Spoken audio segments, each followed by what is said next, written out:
പിതാവിൻ്റെയും പുത്രൻ്റെയും പരിശുദ്ധാത്മാവിൻ്റെയും നാമത്തിൽ ആമേൻ. ഇന്ന് സെപ്റ്റംബർ 12 വെള്ളിയാഴ്ച. നമുക്ക് പ്രാർത്ഥിക്കാം. അമ്മേ പരിശുദ്ധമ്മേ, അമ്മേ പരിശുദ്ധമ്മേ, ദൈവമാതാവേ, കൃപാസനത്തിലൂടെ ഞങ്ങൾക്കും ഞങ്ങളുടെ ദേശത്തിനും അമ്മ മധ്യസ്ഥം തേടി തന്ന എല്ലാ അനുഗ്രഹങ്ങൾക്കും കൃപകൾക്കും ഞങ്ങളിപ്പോൾ ഹൃദയം നിറഞ്ഞ നന്ദി പറയുന്നു. അമ്മേ പരിശുദ്ധമ്മേ, ദൈവമാതാവേ, 2004 ഡിസംബർ 7 ഉച്ചകഴിഞ്ഞ് 2:30 കൃപാസനത്തിൽ സംഭവിച്ച അമ്മയുടെ പ്രത്യക്ഷപ്പെടലിനെ കുറിച്ച് തിരുസഭയ്ക്ക് സമർപ്പിച്ചിരിക്കുന്ന പഠനരേഖകളുടെ സഭാത്മകമായ പഠനം ആരംഭിക്കുവാൻ ഞങ്ങൾ പ്രാർത്ഥിക്കുന്നു.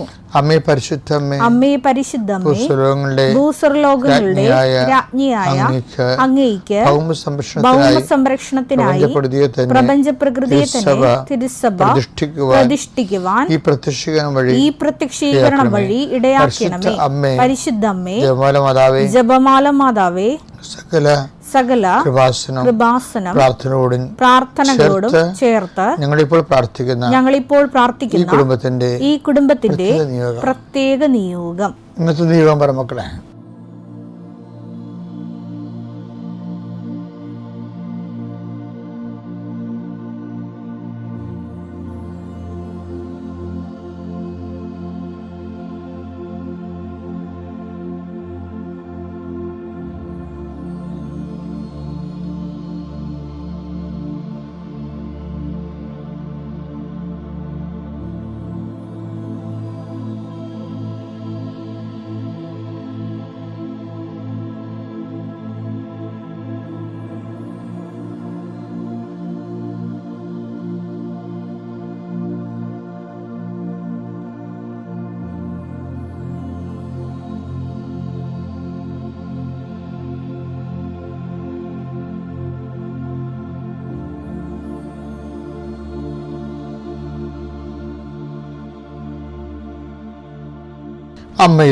അമ്മയുടെ പ്രത്യക്ഷീകരണത്തിന്റെ ഈ അനുഗ്രഹവേളയിൽ ഞങ്ങൾക്ക് സാധിച്ചു തരുവാൻ കനിയണമേ. ആമേൻ. വിശ്വാസ പ്രമാണം. സർവശക്തനായ പിതാവും ആകാശത്തിന്റെയും ഭൂമിയുടെയും സൃഷ്ടാവുമായ ദൈവത്തിൽ ഞാൻ വിശ്വസിക്കുന്നു.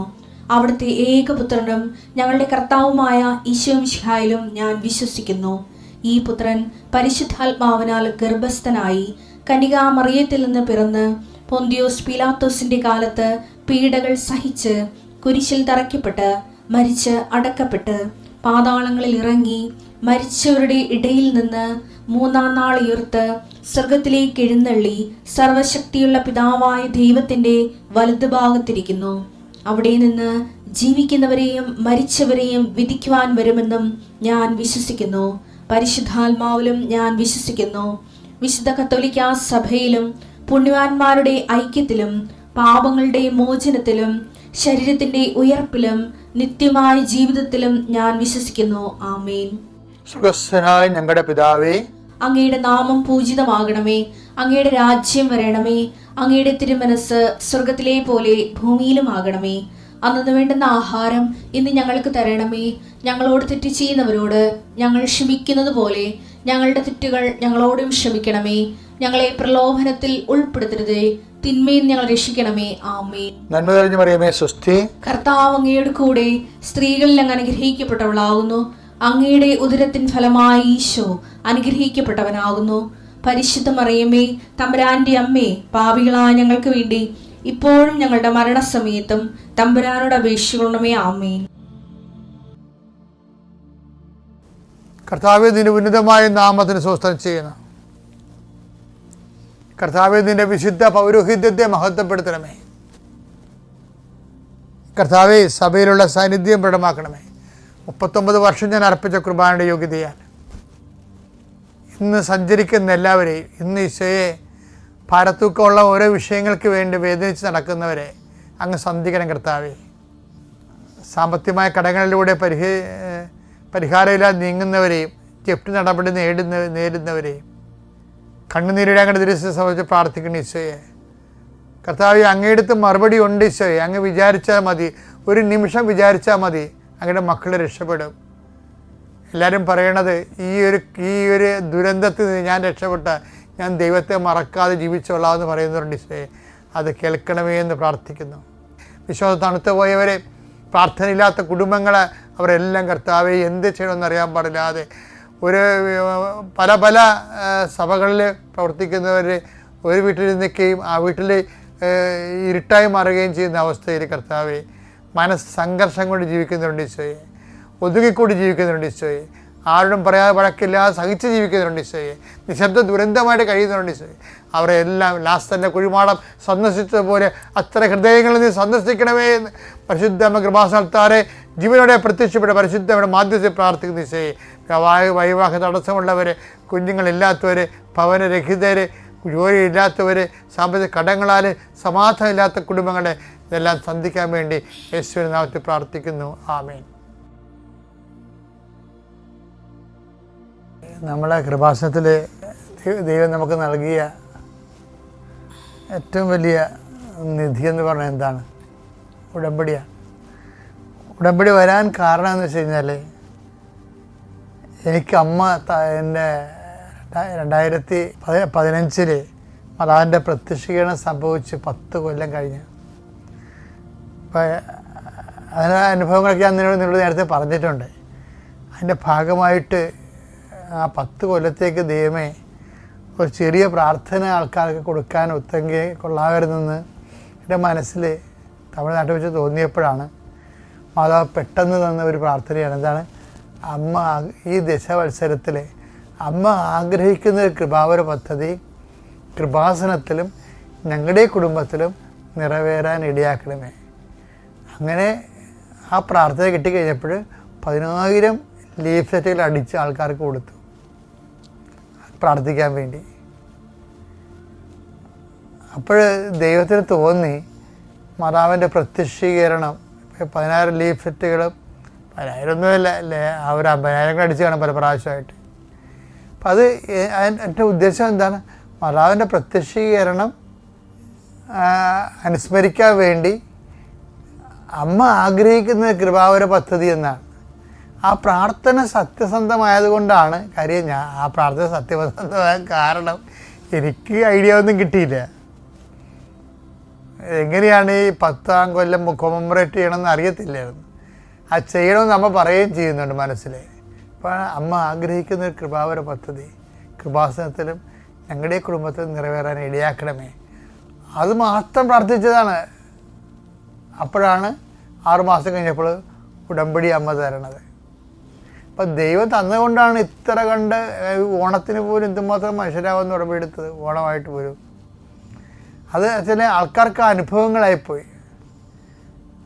അനുഭവങ്ങളൊക്കെ ഉടമ്പടിയുടെ ബേസിൽ ജനങ്ങൾക്ക് ആധികാരികത വർദ്ധിച്ചു.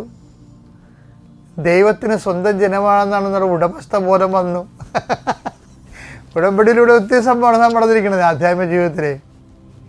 മറ്റത് കൊണ്ടാക്കൊണ്ട് കിട്ടിയ കൂട്ടി പോയ ചെട്ടി എന്ന് പറഞ്ഞാൽ ആൾക്കാർക്ക് ഒരു ഹൈപ്പോത്തസിക്കലല്ലേ ചില ആൾക്കാരൊക്കെ ജീവിക്കണത്.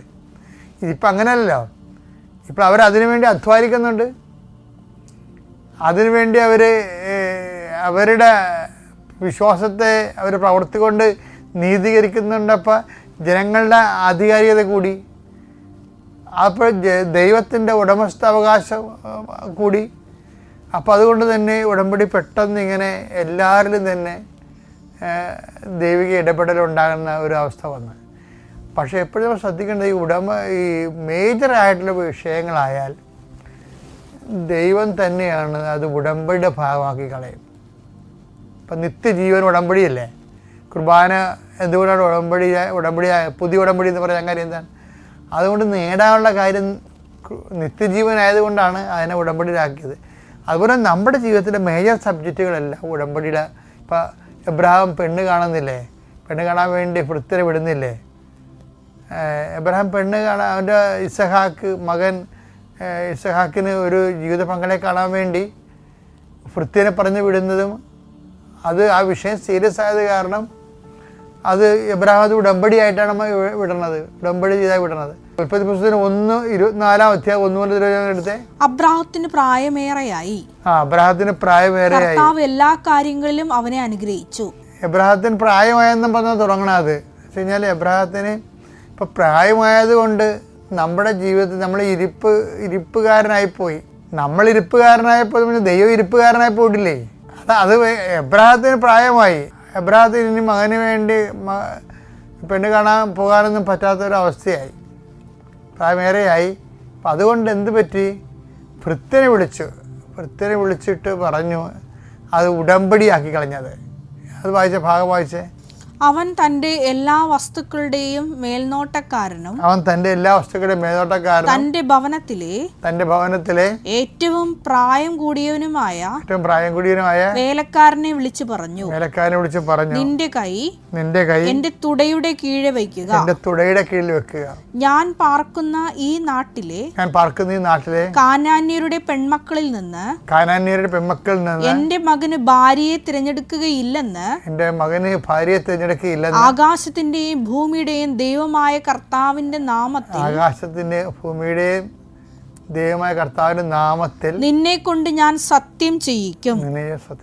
ഉടമ്പടിയാകേണ്ടത് എന്ന് വെച്ച് കഴിഞ്ഞാൽ ദൈവമില്ലാത്ത ഒരു സമൂഹത്തിൽ നിന്ന് ജീവിത പങ്കാളിയെ എടുക്കരുത് നമ്മൾ. അത് ഇന്നും നമ്മൾ ശ്രദ്ധിക്കേണ്ട കാര്യമാണ്.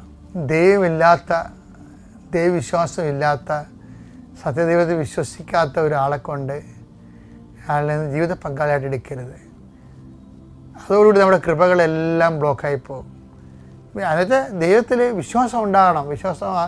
വിശ്വാസം ഇല്ലെങ്കിൽ ആ ഒരു ബന്ധത്തിൽ പോകരുത്. പിന്നെ പറഞ്ഞൊരു കാര്യമില്ല.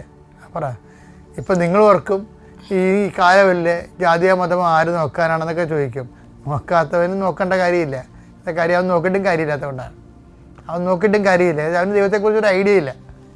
ഒരു ഐഡിയ ഇല്ലാത്തവന് നമ്മൾ എന്തിനാ അടിച്ചേൽപ്പിക്കണത്?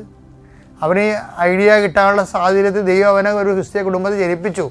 പക്ഷെ അതുകൊണ്ട് അവന് പ്രയോജനമൊന്നും ഉണ്ടായില്ല. പിന്നെ ഇപ്പോൾ നമ്മൾ പ്രയോജനം ഉണ്ടാക്കാൻ വേണ്ടി ചെന്നിട്ടും കാര്യമില്ല. പക്ഷെ നിൽക്കുന്നു എന്ന് തോന്നുന്ന എന്ത് ചെയ്യണം? അവൻ ഇത് കണ്ടിട്ട് വീഴരുത്. ഞാൻ പറയാൻ ഉദ്ദേശിക്കുന്ന കാര്യം എന്ന് വെച്ച് കഴിഞ്ഞാൽ മേജർ സബ്ജക്റ്റുകൾ അത് ഉടമ്പടി അടിസ്ഥാനത്തിലാണ് നമ്മൾ ചെയ്യേണ്ടത്. അപ്പോൾ തന്നെ ഉടമ്പടി എടുത്തിരിക്കുന്ന ആൾക്കാരെ കാലം അങ്ങോട്ട് ചെല്ലുന്തോറും ഉടമ്പടി ഡൈല്യൂട്ട് ആകാതിരിക്കാൻ വേണ്ടി പ്രത്യേകം ശ്രദ്ധിക്കണം. അപ്പോൾ ദൈവത്തിന് മനസ്സിലാവും നമ്മൾ ഒരാൾ വ്യക്തി ഉടമ്പടിയിലാണെന്ന്, സത്യസന്ധ ഉടമ്പടിയിലാണെന്ന് കണ്ടാൽ പിന്നെ ദൈവം അവന് ഒരിക്കലും കൈവിടത്തില്ല. അതൊരു ഉറപ്പുണ്ടായാൽ മതി.